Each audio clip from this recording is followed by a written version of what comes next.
Welcome to the NBA Coast to Coast podcast brought to you by thelines.com. Coming to you from the West Coast, Josh Lander, joined as always by Nate Weitzer on the East Coast. And we have player props for you guys on Thursday night, looking to stay wicked hot this week as we are. Last night was a weird night. Obviously, that Pistons and Wizards game got postponed, so a couple of Porzingis picks were not applicable. Sohan on the Spurs there got hurt 6 minutes into the game. So we only really had Wardell Curry coming through for us, getting all the points and assists he could, as well as hitting his three-point prop by halftime, and then a little bit of a underwhelming performance from Precious. But we do have some good stuff to choose from here on a big slate. We've also got 3 game videos up for you today, so a bonus game video up for you as opposed to the normal 2 that we bring you guys. Want to make sure to like and subscribe so you can check everything out that we've got for you. Also head to thelines.com. We've got all that great written content for you guys all season long, and you can use that odds finder tool up there so you can go ahead and shop the best lines available to you guys from those US sports books, giving you guys NBA bets this season.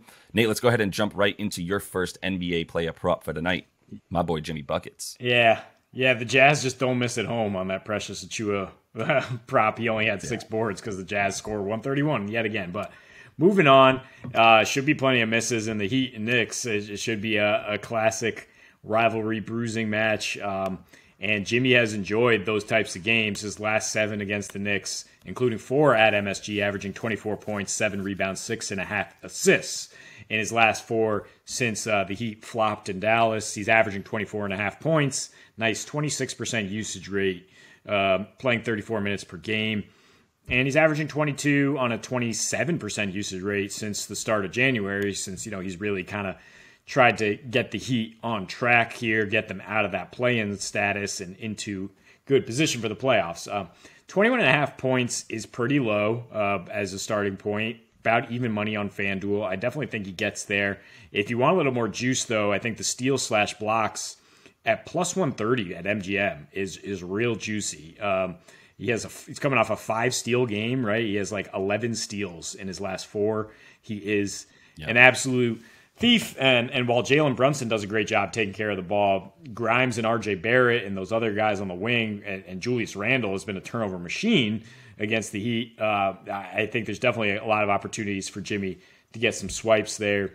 The Knicks are also allowing a very high assist rate at home. They're great 3-point defense, but that is not Jimmy's game at all. And they're on the season giving up the 2nd most points, 7th most rebounds and assists to small forwards. So if you want to tack on rebounds or assists or go 31.5 PRA, sure. But I think it's the points and the stocks that you can trust Jimmy most with here.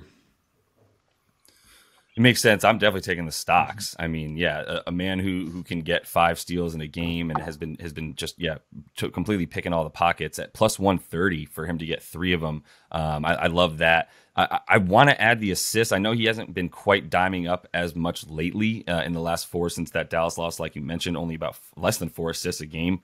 That's why his assist prop feels kind of low. It's at 4.5 in some places, and for kind of poor odds at 1.5 or 4.5. But you might add the assist because of the fact that, like you said, the Knicks are allowing a high assist rate. Jimmy's been getting the ball in the post as part of their offensive game plan plenty and is looking for guys the whole time. I don't love that the Heat's shooting percentage has been so poor because of the fact that, to try to get those assists, you need guys like Strus and Hero and Depot to make some threes off of what he's doing. But, I think I'll stay away from that. Just hit the 21.5 points. He'll probably get to the line a decent amount as well if he's going to be going down low. So still no Mitch Robb for the Knicks. I think it's a pretty good opportunity for Jimmy Buckets for sure. Staying in this game and crushing my soul is the fact that I don't think Julius Randle is going to get 25 points tonight. Neither do you, I know. It's minus 104 on FanDuel for the 20, go under on 25, 24.5 points. But the points and rebounds at 36.5, I also like. I know there's going to be an opportunity for some rebounds in this game if both teams are playing defense well, but like at the same time, how many possessions are we really going to see between 2 teams playing at like a 95 pace over the course of the last 10 games or so? For Julius against this Miami team, the last 4 versus them, 14 a game, 7.5 boards on really bad splits, 29% from the field and 17% from deep, with a 78.5% offensive rating in those last 4. Even in his last 2, he's been a little bit chill, pulled back a little bit, 21 a game and 11 boards in that time frame, but still really bad splits. The 37% from the field and 20% from deep, where he's been struggling actually a lot over the course of the last couple weeks. And he's actually is a little bit worse at home than he is on the road offensively. 23 points per game at home versus the 26 that he's getting on the road. This one in MSG, 29% from deep at home as well versus the 38% that he's shooting on the road, and that's been really exemplified in the last couple of weeks, especially. Miami defense allowing 3rd fewest points per game to power forwards, 8th fewest rebounds to them. They are 2nd in limiting opponent rebounding, and like I said, playing at that 95 pace, which is exactly what the Knicks are playing at. So not enough possessions, I don't think, for Julius to get all those points and rebounds tonight. Yeah, you got to respect Miami's defense, especially in this type of matchup. This is where Bam Adebayo shows his Defensive Player of the Year chops. If they put him on Randle, it's just a long night for Julius Randle, who's it's just absolutely abysmal numbers his last 4 meetings with this team. No problem taking an under on him here. My second prop, also 21.5 points. It's CJ McCollum.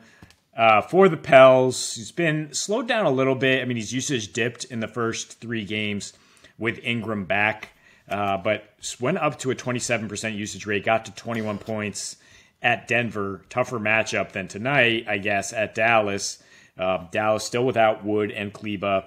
Has a 120 defensive rating their last 7 home games. This is not the Mavs defense of last year at all. In that span, they're 24th in opponents' field goal shooting and giving up the most free throw attempts per game. So CJ, he had a chill game against them in the first week of the season, 14-11. We talked about how he wasn't really in prime shape coming in. Of course, Zion and Ingram were both there to take on some of the load. But last season, when he was kind of the man for the Pels, playing with just BI, no Zion, 38 points on 14-26 shooting, 7 for 10 from 3 against Dallas.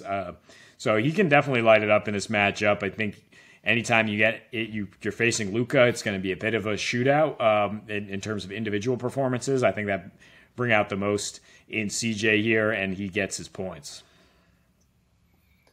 Yeah, trying to go back to the well with CJ. He's had a few underwhelming games for us, but this is another good situation. I think with BI and no Zion is kind of one of his better opportunities to score, right? In terms of he's just on one side of the floor playing his sort of mid 3-point to mid range game, and BI is doing the same thing, his sort of mid range to almost to layup game, really on opposite sides of the floors where they're working, and I think it's going to work pretty well for both of them tonight. I would even consider BI at 20.5 tonight. I think both those guys put up a decent amount of points.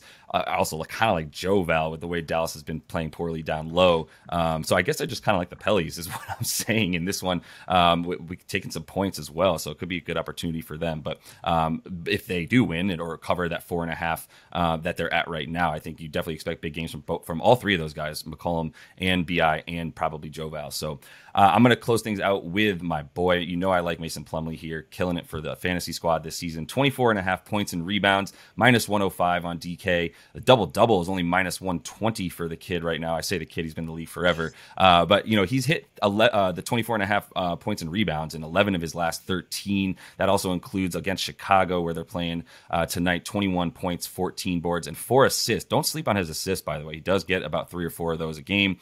He's averaging 17, 11, and 3.5 assists on 74% field goal over the last 13 games. So some really good numbers there overall. And like you said, it's important to know he's been hitting the points and rebounds combined prop pretty steadily, obviously averaging about 28 in the course of his last 13. He's getting about 30 minutes per game. That's what you can probably expect with him against Chicago tonight as well, matching up against Vooch, and really not even worrying about that because he's where he plays on the floor. But the only time he didn't hit the prop when he got 28 and 25 minutes versus Phoenix and Miami respectively over the course of the last 13. So if he's going to get 30 minutes, right, I think we feel a bit better about him getting those points and rebounds combined. Bulls allowing the 4th most points per game and 9th most rebounds per game to centers over their last 7. Vooch, not exactly your defensive prowess down low, so I think you feel pretty good about Mason Plums tonight. Yeah, he cruises past this prop a lot in 11 of these last 13, and I'm kind of looking at his defense matching up with Vooch as a reason to go under on Vucevic. 19.5 points